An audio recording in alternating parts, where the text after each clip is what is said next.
Continuing on our journey into and through Metta yet again.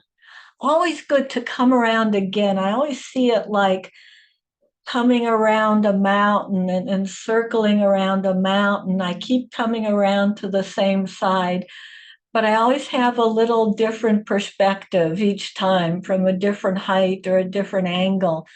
And so hopefully we come at this with renewed perspective.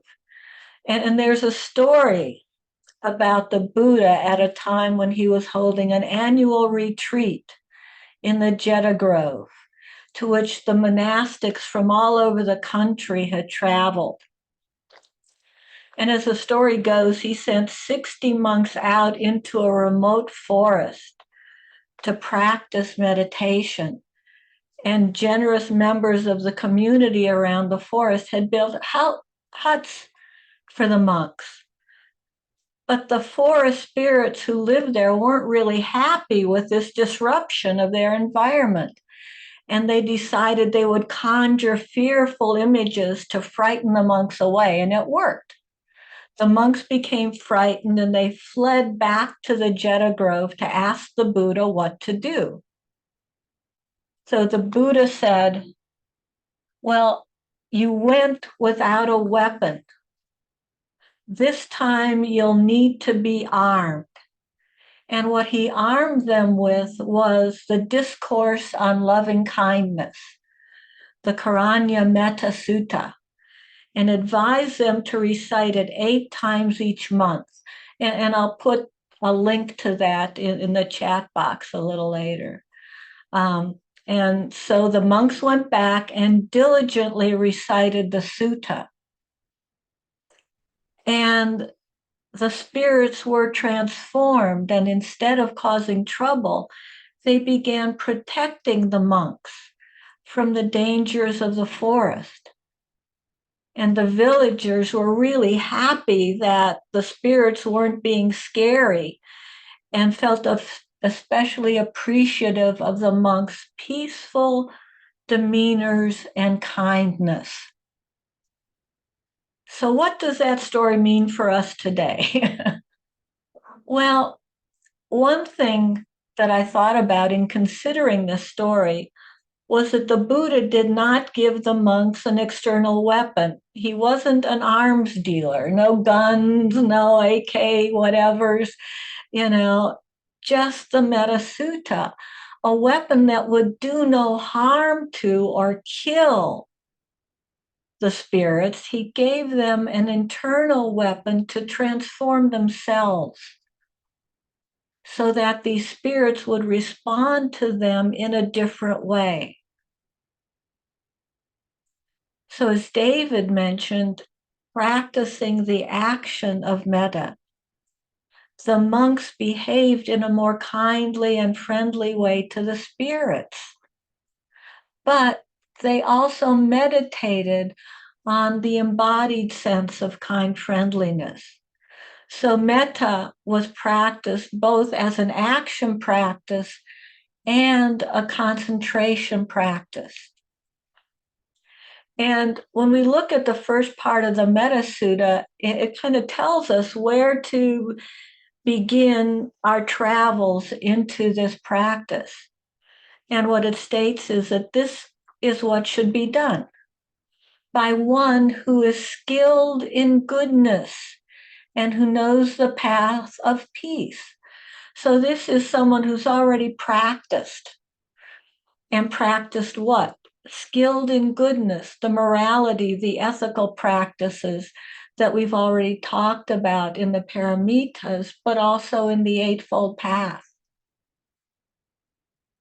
Let them be able and upright, straightforward and gentle in speech, humble and not conceited, contented and easily satisfied, unburdened with duties and frugal in their ways, peaceful and calm, and wise and skillful.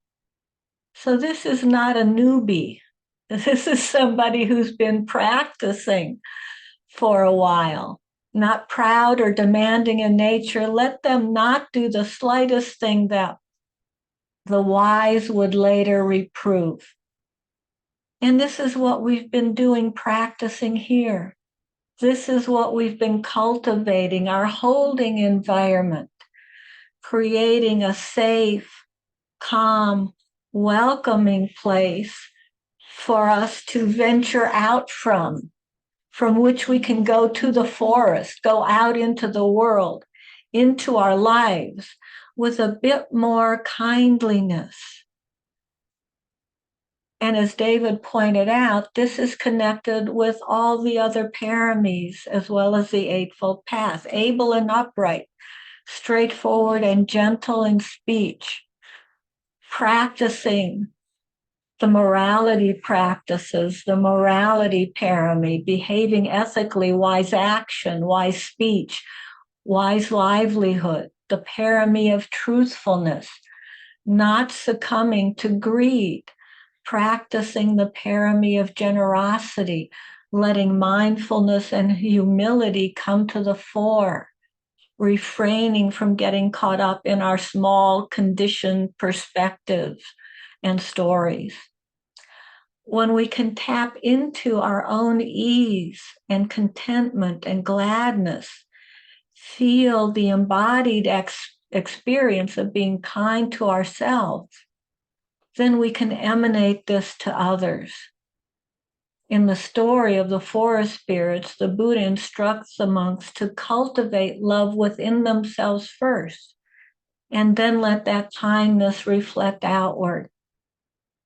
As we can come to wish peace, happiness, and joy for ourselves, we come to understand more deeply that all beings must wish for these qualities as well. And metta will arise naturally within us. Again, to quote the Buddha, he says, I visited all quarters within my mind. In other words, I explored my whole consciousness, nor found I any dearer than myself. I didn't find anybody in all that exploration that was dearer to me than myself. Self is likewise to every other dear. Everybody else feels the same way. We have this in common. Everybody else cares for themselves more dearly, most dearly. Who loves himself will never harm another. If I realize that the way I care for myself is the same way everybody else cares for myself, the same way I want to be happy, every other being wants to be happy, why would I do harm? We're all connected in this.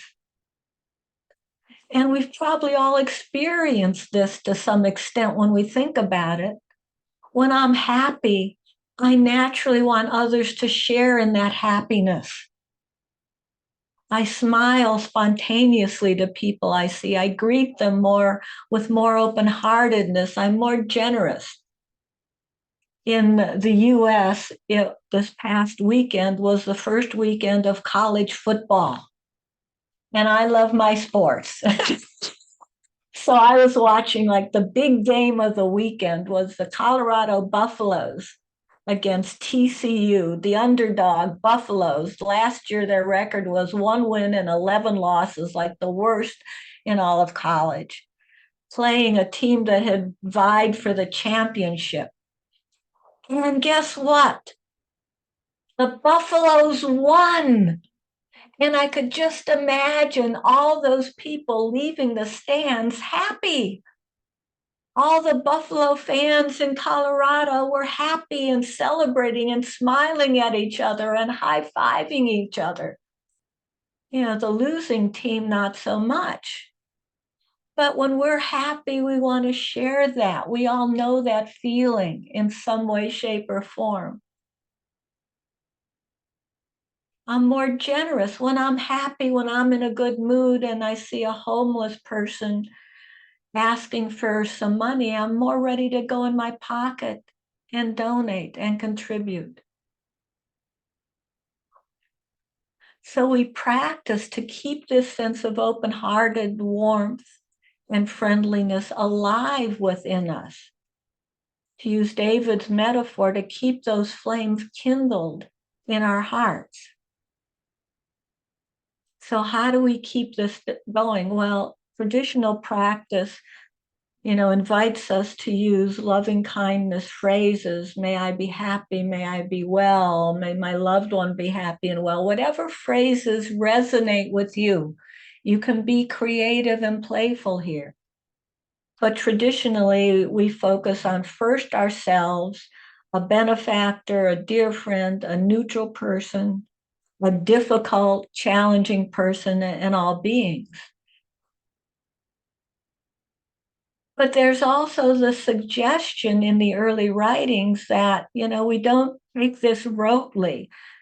We begin where at the time it's easiest for us to begin. Now, at the time of the Buddha, beginning with the self was an easy thing to do.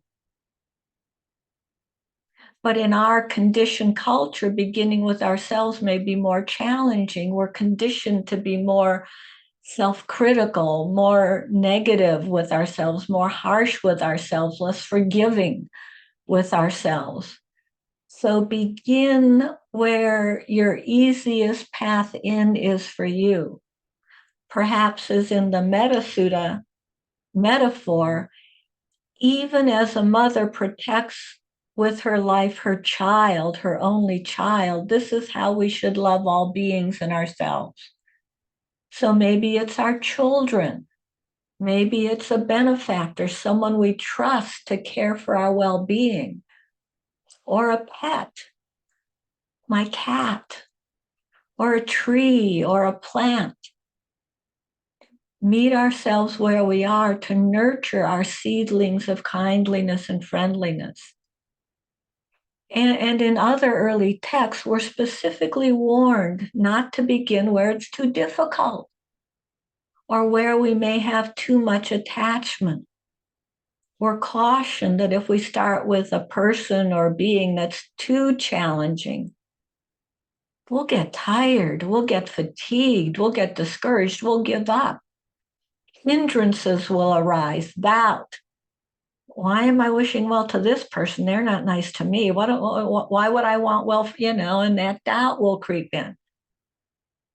Or lethargy, oh, this is too hard. It's too tiring. Let me go do something that's more fun, more uplifting. Or restlessness or aversion. Oh, I don't like that person. Let me push them away. So as we practice, we notice these hindrances and difficulties arising and honor them and kindly return to that grounded environment, our holding space, steadying ourselves, returning to comfort and warmth and safety.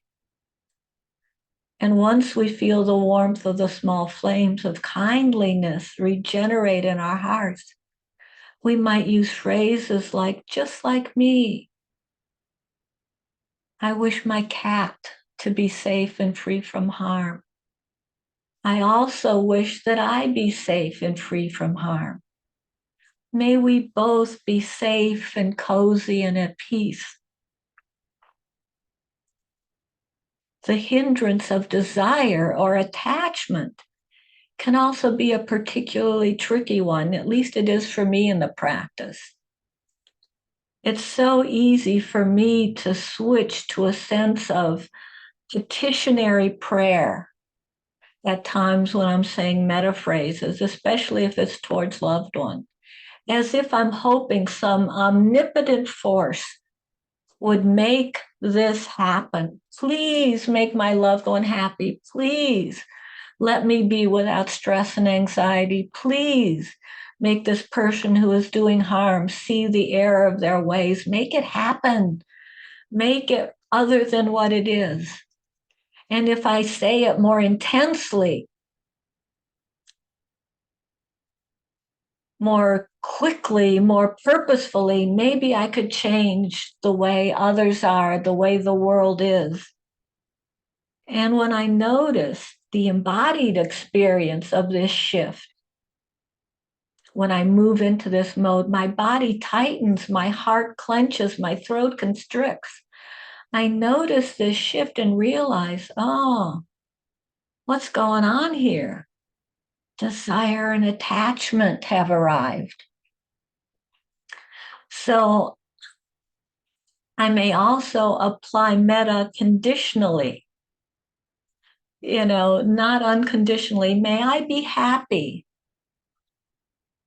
when I get this piece of work done, when I work harder, when I earn more money, when I find the perfect partner, when I get a better job, when I move into a different house. May my loved one be happy when they're more diligent, more considerate, more the way I want them to be. Then they can be happy under my conditions. And I can notice the feeling of part of my heart being held back, being constricted with this conditional metta. At times like this, when I notice in a kindly way without judging myself for being conditional, I play with adding the phrase, just as I am. May I be happy just as I am. May my loved one be peaceful just as they are. And I notice the softening and the opening that happens as I let go of Lori's conditions and let mindful, loving kindliness come to the fore. Or I find phrases that focus on cultivating my open-heartedness rather than the outcome for my loved one. May I keep my heart open to my dear one just as they are. May I meet my loved one with open-hearted kindness just as they are. And when I bring mindful and kindness to the fore, I can begin the journey into the forest. And in the words, once again, of the Metta Sutta, I can cherish all living beings, radiating kindness over the entire world, spreading upwards to the skies and downwards to the depths, outwards and unbounded, freed from hatred and ill will. So thank you for your kind attention, and let's practice together with open-hearted kindliness and friendliness.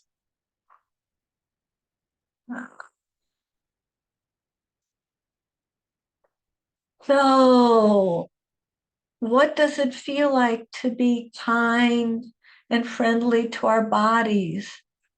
Stretching, but not too vigorously, no muscle spasms induced. Knowing what's good enough.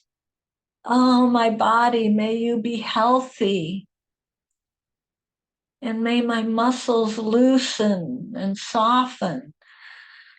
May I let go of any unnecessary tightness or tension and feel the release of softening and tenderizing, knowing what is wise, twisting or stretching, and how I can help my body settle into a kind and welcoming space to invite my mind and heart to come in for a bit of rest and ease.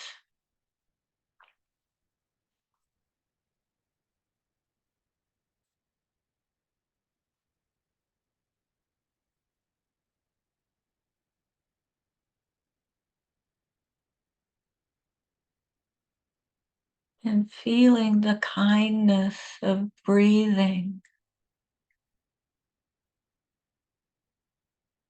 Each breath, a welcoming invitation to be settled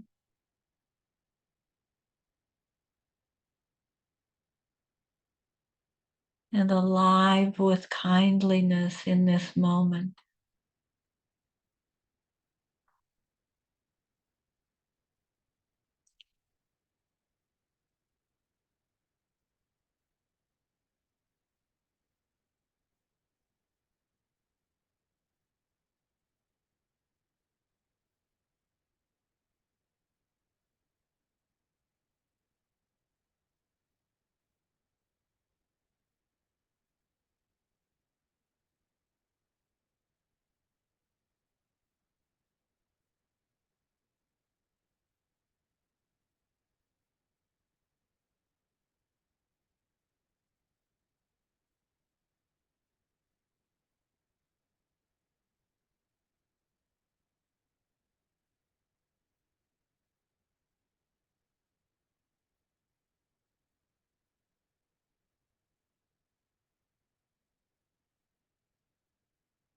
befriending each moment just as it is.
May kindliness infuse my heart with a bit more ease in just this moment.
May I find safety and comfort in the arms of loving kindness.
May I and all our Sangha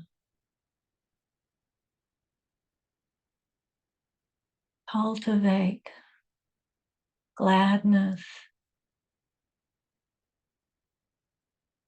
and joy.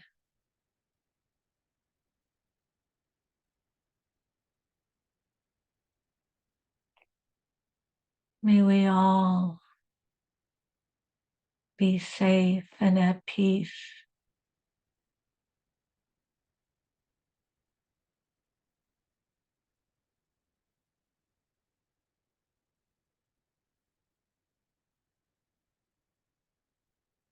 May our bodies support us with strength.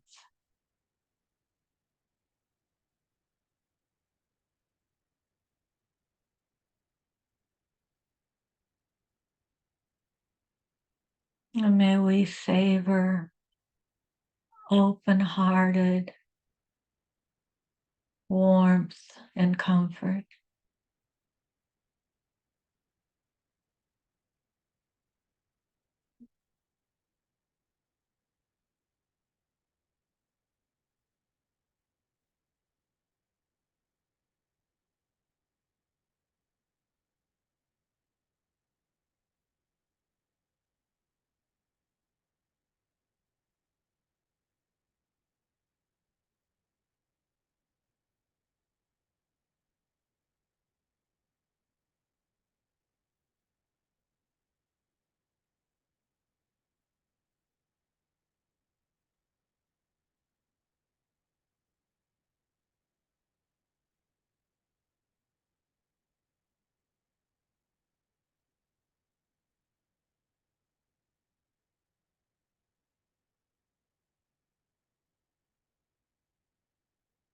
May we greet all beings with kind friendliness.